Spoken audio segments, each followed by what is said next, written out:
Hello everyone, this is Andrew Lee and this is my Tort Liability Module 13 presentation.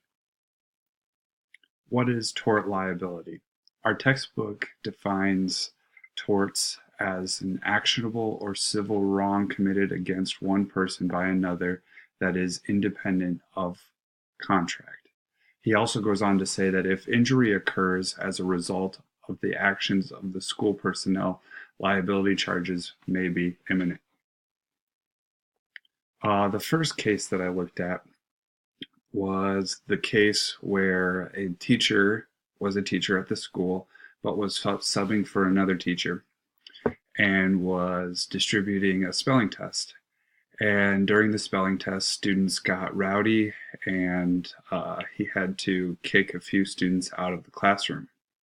A student then started shouting in class, and the teacher asked if the student would leave, and he refused to and turned and faced the teacher. The teacher at that point grabbed the student and started to force him to leave the classroom.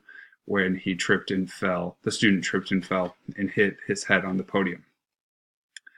The interesting thing here was that the court ruled in favor of the teacher and explained that the teacher was trying to make the classroom safe. I would say that USD 383 would, so my school would react.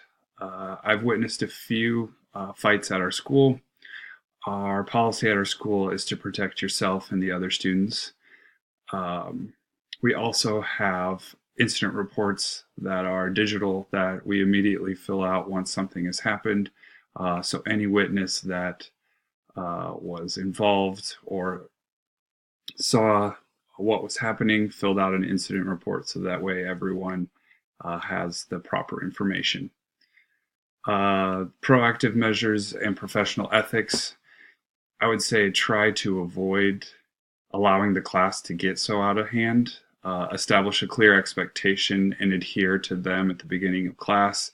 That way, once a student starts to disrupt the class, remove that student immediately, so that way the others don't get egged on and you have kind of a wildfire going on.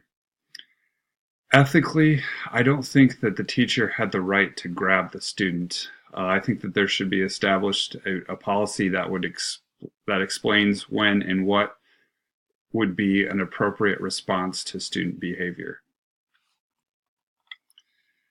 The next one involved a PE teacher and students also getting a little rowdy and out of hand at the end of PE class. And so the teacher held them back and explained why they were not being professional, and then let them go into the locker room, and he held one student back to explain maybe further. And while in the locker room, a student pushed the student in this case from behind, and he ruptured his spleen on the bench. And the court sided with the student, saying that the teacher knew that the class was out of hand and that he should have been in the locker room to supervise all the students. USD 383's reactive measure. Well, recently at the high school here, we had a very similar case. Football players established this tradition of when it's your birthday, you get beat up in the locker room. And this last fall, a student's nose was broken, and his parents took him to the hospital. And I would say that our school district maybe didn't react as well as it probably should. The students who were involved in the incident, so this happened towards the end of the football season, students involved in the incident were suspended after football season was over with, and the coaches were found innocent of any wrongdoing. The proactive measures and professional ethics, I would say students need to be supervised. As educators, it's our responsibility to teach students how to function in society.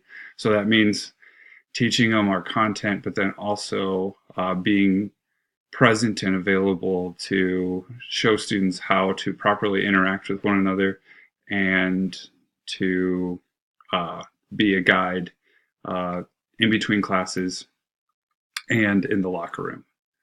So that goes into the professional ethics. I think there needs to be an established norm in a school for teachers and administrators to be present, and that means in the hallway, in the locker room, just so that they can be accounted, or they can account for every student at the school.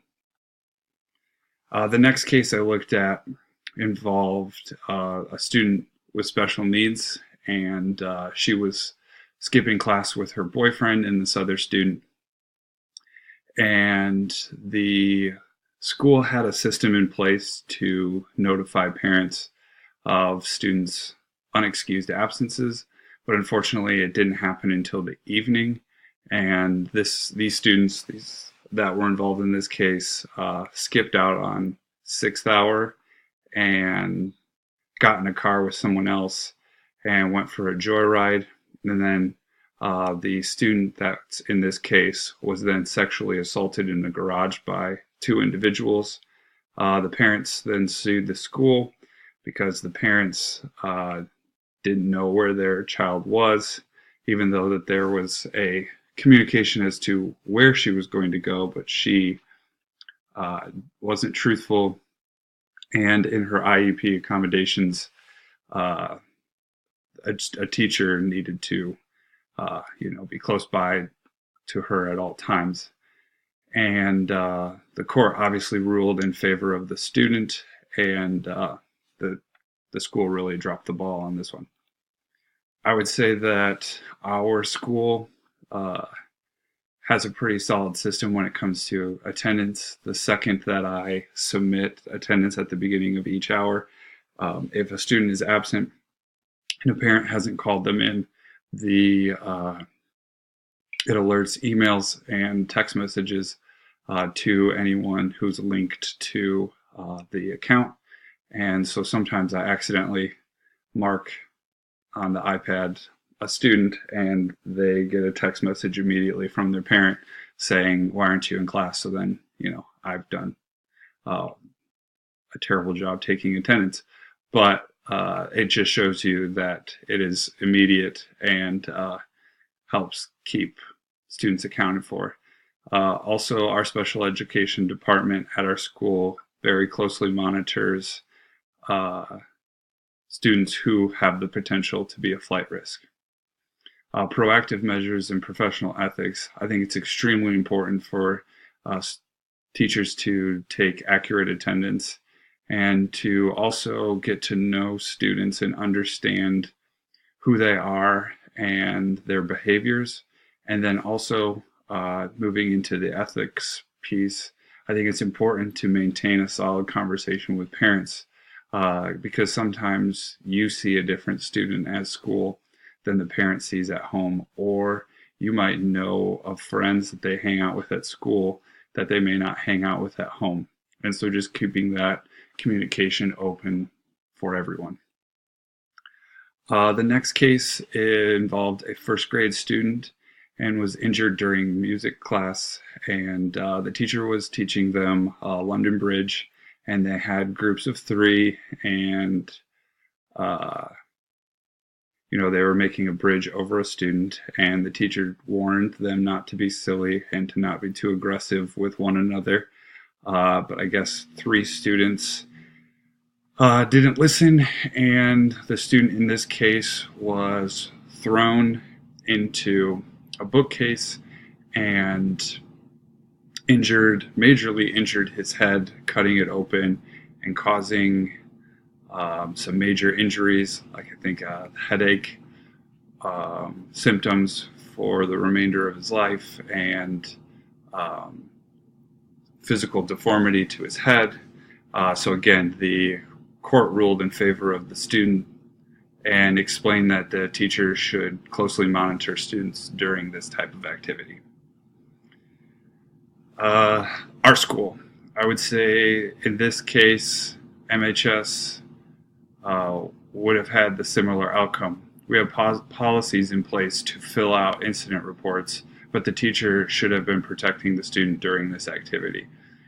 I don't think that there is anything that the school could have done differently. This was unfortunately 100% on the teacher. I would say the proactive measures, as the educators, we need to understand when we put together lessons and units that